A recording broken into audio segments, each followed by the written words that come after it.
Hey guys, welcome back to the channel Everyday Carry for the Everyday Guys. So as promised in my last video, we are continuing with belt month. I'm going to be having a look at the Denals EDC belt today. But before I get to that, there's something I need to talk about which is quite sad and tragic for the channel. It's got to do with these t-shirts and our apparel. So we've been sending some gear to a few stores, and I want to say, if you see our gear in stores, do not buy EDC gear. We've sent some out and we've got some mails back. I'm going to read you just a few of the mails I've gotten back, just for transparency, because I want to be honest about the gear we produce and the people who are wearing it. So just bear with me. It'll take 2 seconds, and that'll give you an idea of the problems you are experiencing. So I'll read it out on my iPad. So I got an email from a guy called John, and he says, "Hi Ryan, I recently received one of your t-shirts." My name is actually Ryan, for those of you who don't know. And I'm very disappointed in the result. I wore it to a shooting competition and was immediately disqualified, as the judges had determined that the t-shirt caused me to be 75% more accurate and 80% faster. So John, I'm really sorry for that. His name is John Wick. So Mr. Wick, I'm really sorry for that. And it kind of goes on. We got others. My girlfriend wore one of your caps jogging on the beach and was immediately approached by 6 guys and a barracuda. It gets more strange. Goldfish mated with a great white shark, and now I have gold sharks in my swimming pool. What? So guys, I do want to stress, if you buy EDC for the EDG gear, you have to be a really high level operator. These things cause men to become way more attractive and shoot faster, run faster. Women become like goddesses. You know, hide your wives if they have any of my gear. Women hide your men. It's crazy. The divorce rate since people have been buying my gear has been ridiculous. Be really careful if you do see it around. Please note, you've got to be super high level. I'm talking operator level, tier 1, in order to wear my gear safely. So yeah, take that for what it is, guys. Be careful, be safe out there. Let's get into the review. So guys, today we're going to be talking about the Denals EDC belt. This is probably the stiffest belt I've ever felt, and I'll talk to you about it in a second. Before I get to that, just want to show you, I will be reviewing the belt, obviously with a holster on, with a firearm inside the holster. As always, my firearm is empty and safe. As I said in the previous video, these mags are full except for the top 2 rounds, which are snap caps, and I do it that way so that it simulates the proper weight of a magazine and a firearm on the belt, so you get an idea that the belt can hold the weight.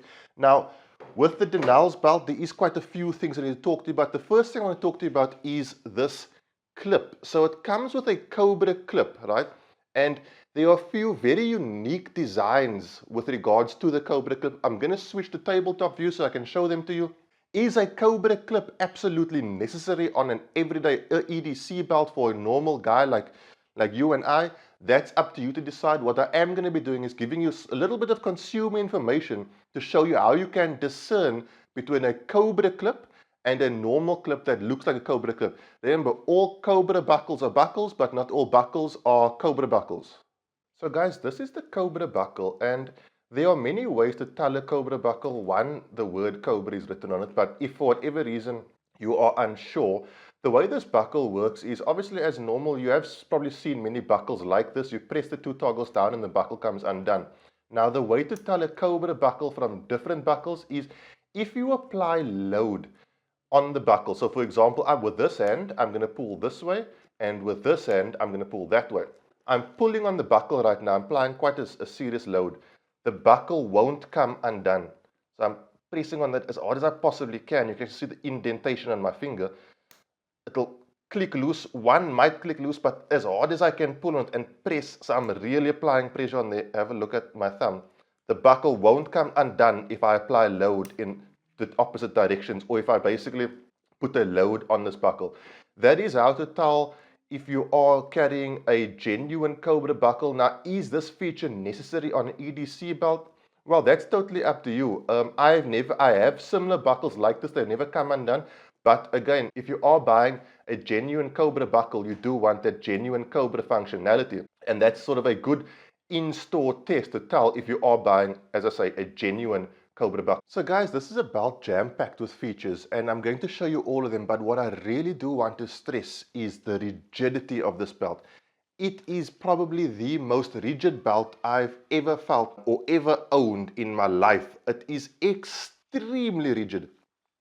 I'm holding this belt up, full spare mag, full mag in the firearm, and I'm holding it on a finger, and it's able to remain rigid and basically horizontal without any issue. I'm gonna do my normal test, and I'm gonna do one extreme test of how rigid this belt is. But take my word for it, this belt, you are not. I really don't think you're gonna find a belt more rigid than this. And what's really nice is it's not ultra thick. I will show you images of how thick it is. This belt is actually treated with resin. It doesn't have a resin or a plastic type thing insert. It's actually treated, the material, the webbing itself is actually resin treated. So you get extreme rigidness, but not a super thick belt that won't go through any belt loop. For an EDC belt, extremely clever way of doing things, especially if you are a guy who does carry a lot, if you carry a bigger firearm, if you carry more than one spare mag. That's becoming more popular these days. If you carry knives and things on your belt, this is definitely the belt you want to look at. Super rigid, super strong. I'm not even going to go through my normal weight test that I did with the other one. I'm going to do something a bit more extreme and show you just how rigid this belt is. But if you are looking for a rigid belt, if that is the basis of your search for a belt, the Denals EDC belt is definitely the one you want to have a look at. So guys, I know this is kind of a strange angle to be viewing a belt at, but if you want to test, or if you want to see how rigid this belt is, have a look at this. So I'm actually able to stand on this belt without it buckling. Now, I know there is a thought process that due to theories of physics, because my weight is distributed over a larger angle, it's wider, and therefore there's less weight distribution on the belt.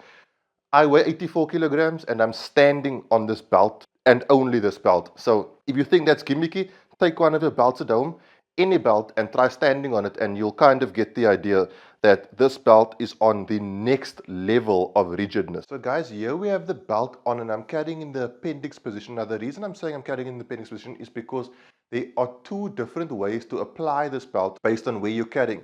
If you're carrying in the appendix, you apply it pretty much normally. You loop it through from the left hand side and you clip it together. If you are carrying on your strong side, you would loop it through in the opposite direction, and I'll show you why in a second. What's really cool and something I really like is it has this Velcro strip that's separate to the belt, and that quite nicely goes over your appendix clip.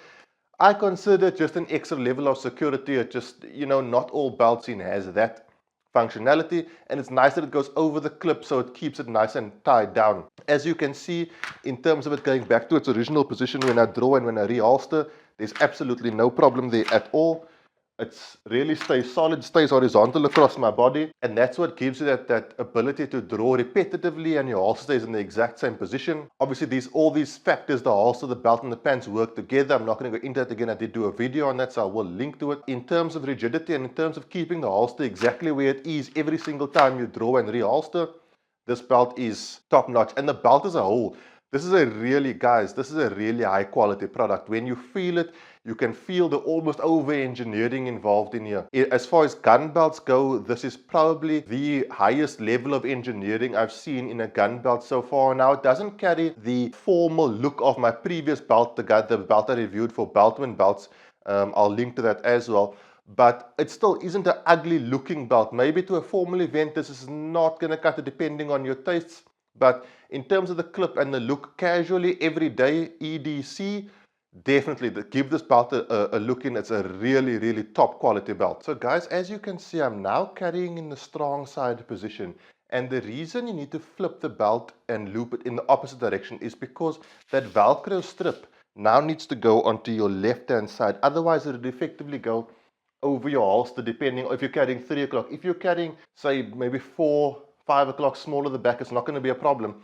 But if you are carrying 3 o'clock, then the Velcro piece would go over your holster, and that's kind of why you want to switch your belt in the opposite direction. Other than that, it functions as per usual. Still perfect platform, solid platform, and I will be honest, initially it was a bit tricky looping the belt through this way, but after a while it just becomes, you know, it becomes easier, as everything does with practice. And now when I do switch, when I am testing out this holster from Denals, it's not really an issue. It's actually quite simple to loop it through in the opposite direction and achieve this result. Guys, just one or two more things I do want to show you about the belt. So when you do loop the two pieces of webbing through, there is like a little loop that you put it through on this side, and then effectively all you do is you hold the inner side, right, and you just pull this piece, and that's how you effectively tighten the belt. So super easy to tighten, super easy to adjust, not a problem there. And then when you do buy it, it does come in this nicely branded Denals box, which is quite cool. As I said in my previous videos, you know, all these companies are businesses, so branding your products is really important. It also is branded on the inside, holsters. So those kinds of things are important. You know, if you show your belt to anybody, if you're showing off the quality of their work, you do want to be able to show it's a branded product, and it's almost like a stamp of approval from the supplier. So that's very important. And guys, that is it. Obviously, I will link to their website. I will link to this belt like directly.